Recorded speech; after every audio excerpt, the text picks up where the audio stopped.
Anyway, welcome everyone. So, who was it that requested that we do? It was probably a DNF who requested a rant about learning Freestyle. So, yeah, we're gonna talk about that, I guess.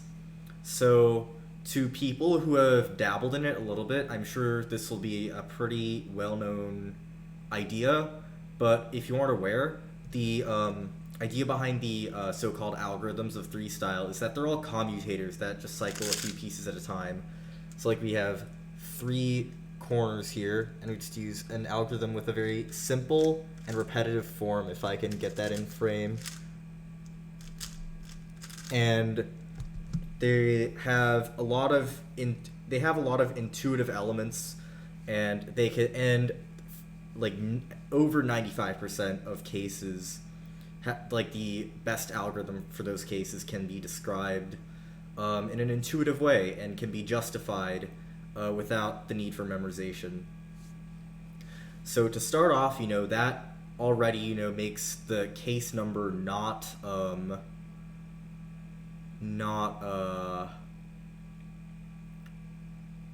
too bad. So what the fuck are you doing, chat? I really do not understand. Can you stop? Anyway, yeah, so switching to Freestyle. So my first steps into Freestyle involved Noah Arthur's tutorial, which was, one of the only ones at the time for Freestyle in 2016. And, yeah, basically it didn't really go over, it took a very holistic approach to the whole thing, where it just showed you how commutators worked and just kind of like let you go and to figure it out for yourself. And as a starting approach, I think that's a really good thing. I think just making your own commutators to start off is a really great way to get into Freestyle, as it mitigates the memorization portion, on a pretty monumental scale. Obviously, after that, you're going to want to start to use lists to find better algorithms, which I'll get to in a second. But starting off with intuitive stuff makes it so that you are just much quicker to visualize what goes on in the commutators, like on the fly in a solve, and that's a really valuable skill to have. Just to be able to like immediately see in your head where pieces are going and what they're doing. And then so now I just sort of said what we're gonna get into, but then transitioning to list comms. So actually, before I get into any of this, I should probably say that if you're switching to Freestyle and not using UF and UFR, switch immediately. Switch to those buffers immediately, right away. Yes, this will be on YouTube later. If you're using any other buffers, there are like I'm mostly thinking about like DF and UBL. Just go to UF UFR. It will make your life so much easier down the road. Like DF and UBL have their uses for floating, but there's very little reason you should really be using them as primary buffers, because their algs, well, first of all, they're slower, but another factor is that they're just straight up more difficult, at least for list comms, because they're often longer, and they often have longer setups, or they're less obvious to see, stuff like that. So just use UF UFR. But yeah, as far as lists go, there is a page on Roman Strakov's website, bestsiteever.ru/tables, which has a bunch of lists of comms from a bunch of fast blind solvers. I would say, take spreadsheets from top solvers. I would say the lists that I can recommend the most are Max Hilliard's list, Graham Siggins' list, and Daniel Lin's list. They have great algs. There are others from fast solvers as well that you can take a look at, but the 3 that I just mentioned are the ones that I recommend the most. And the reason you want to use multiple lists is that the algs, the commutators are not a one-size-fits-all thing. For a lot of cases, you'll want to find, what works best for you, and having multiple lists, which may have different algorithms, is a great way to do that.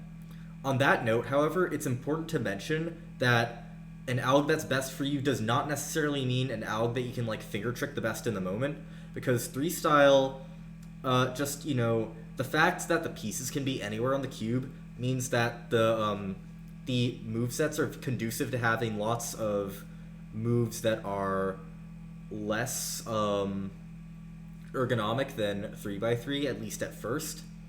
But if you just but what you want to do to get around that, I think people have the most problems with S moves and E moves. Those are the moves that people have the most trouble getting used to. Is drill the basic algs, so the 4 movers and the 8 movers. Just the basic algs with no setups or minimal setups, and just really get those into your hands. That will help you immensely with those, and you shouldn't back if you see 2 different algs per case. One has M moves, one has E moves, and you're still not comfortable with E moves, for example. Don't rule that out. Get better at your E moves before deciding. But in general, there of course isn't a set rule of thumb for this kind of thing. But in terms of speed, I would say that S slices are the fastest, followed by E, and then M. This may be surprising to many people, but if you have similar move counts, and it's just a different slice axis, that's probably the order as a general rule is better, but you definitely do want to drill the algs and find out which one is fastest for you, because as with everything, when there are hundreds of cases, there are going to be exceptions, and you can't make hard and fast rules. What I just said kind of is just a thing that generally applies and is probably true for maybe 60% of cases, but I would say don't make your mentality to just use theory, put things into practice. Just drill the algs, use a timer, drill the algs. That is something you should do for every case. And also that's another thing. Freestyle algs, when you start learning from a list, you want to start really getting into an execution-based mindset. The minutia of your finger tricks and execution speed doesn't matter as much in the intuitive phase, because you're still just trying to use them instead of an intermediate or beginner method. But once you get into lists, you want to start really committing to them and turning quickly, using good finger tricks for everything, and that will be immensely helpful. But yeah, as far as going through a list, for just taking edges, for example, 440 cases is a lot. How do you go through that? And I'd say the way to do that is, assuming you've gone through a step of intuitive solving, is by set. And if you don't know what that means, you will want to go through all of the algs that go through UF to, for example, UR, and then any other piece on the cube, plus their inverses. So that will account for 40 different cases, including inverses, and you'll want to use that as a grouping for learning. The reason you want to do this is not because it necessarily makes learning easier or anything, but because, first of all, it'll be easier to implement into solves because you'll know that if this target is in your memo, you can do 3-style for that letter pair. You can do an algorithmic 3-style for that. But another reason that it's good is because those pieces, the interchange between them will be preserved. So in the case that I just described, UF and UR, there will always be a quarter turn U-move interchange, which is super powerful. Because that makes it easier to all group together, because a lot of cases will just be insert U prime, undo U. But as far as Elliot brings up a good point. When you start out, you definitely want to use the same algs for normal and inverse, for like inverse algs. You want to use inverse algs for inverse cases. But yeah, eventually there is a purpose for using different algs for them, or even using two different algs for the same case. But you'll want to start off, to keep things simple, it can be good to just do one alg per case and inverse cases and inverse algs on inverse cases. But anyway, with sets, so yeah, you'll just want to go through each set like one at a time, and just kind of and just kind of go through the entire set as a whole and just learn it as a group. But yeah, basically what you're in terms of like learning order, I don't think it matters too much actually. But there are cases that just kind of are clearly going to be easier than others. So for example, having U layer targets is obviously going to be pretty fast, because you always get a U interchange, or in the case of UB, you always get two pieces set up into a four mover setup. And then, for example, for that same reason, DF is pretty fast. FD and BU are also great. But, the end goal is to have all of them, so there really isn't a reason to get too hung up on that. Just, learn them all. And,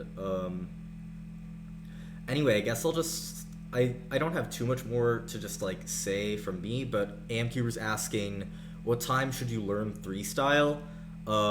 Whenever you feel like it, really. There really isn't just a set speed where you should learn anything.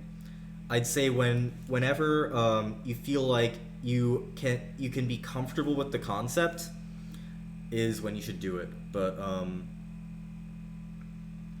yeah, it's that's like your speed is not a very relevant factor. But thoughts on intermediate methods, they're bad because that takes out the intuitive Freestyle step of the process, which I think is pretty important. I've been a proponent of intermediate methods in the past, but the more I, interact with blinders who are going through the process of, they're in the process of, switching, I've realized over time that it just makes the process into a grind when you use intermediate methods, and really it shouldn't be. Going through the intuitive solving step, I think, is just important because it really does give you better on-the-fly intuition. Like, you'll get the intuition no matter what, but it will be a lot faster, and it will be a lot more, and it will be just a lot more deeply ingrained if you go through the intuitive step, and you'll basically never have problems with distinguishing inverses if you go through the intuitive step, because you'll just be able to visualize things well enough. But yeah, skip intermediate methods, they're garbage. Yeah, and then Elliot mentions that cited solves helped him a lot. Yeah, I thought this was kind of implied, but do a lot of cited solves. Like, if you're not doing them in your practice anyway, like, there's something you should maybe fix about how you practice. But yeah, cited solves are great for that sort of thing, for sure. Thank you for bringing that up. When did I learn Freestyle? When I averaged like a minute 20, but I definitely, like, I definitely regret not doing it earlier because I understood how commutators worked when I averaged about 2 minutes, and I was just like, nah, I can just lay this off, and it just made me, yeah, I don't know, it's really just M2 obviously. OPOP is garbage, and OP edges, like, there's no reason you should use them for more than like 5 solves. Um,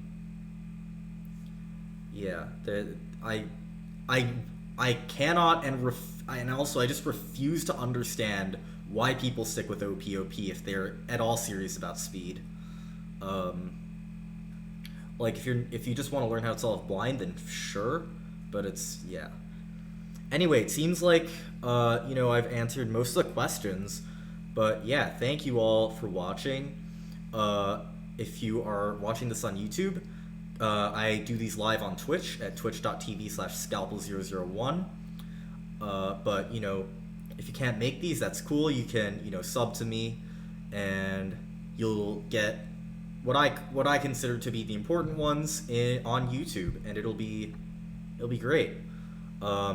Anyway, yeah, and I'll also put the link to the Romans database of commutator sheets, as well as Max Hilliard's sheet, which is not on there, in the description.